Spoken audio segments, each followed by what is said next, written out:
乡亲啊，今仔日开始休过年咯，有7天的连假，这个海陆空的交通拢真无闲。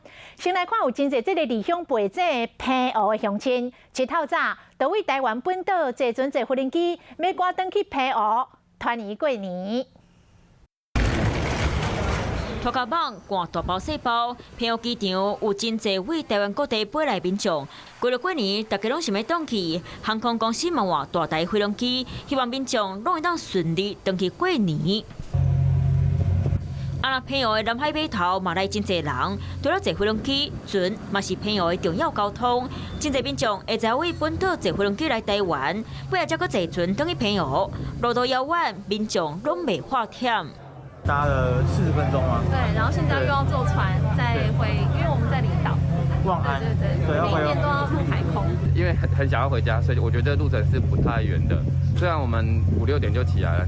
今仔日是为了暝前一天，澎湖的海空运无用试，除了民众会知影，就伫咧机场等，交通运输人员皮嘛拢变甲真严，即马航空状况拢真顺利，无耽误着。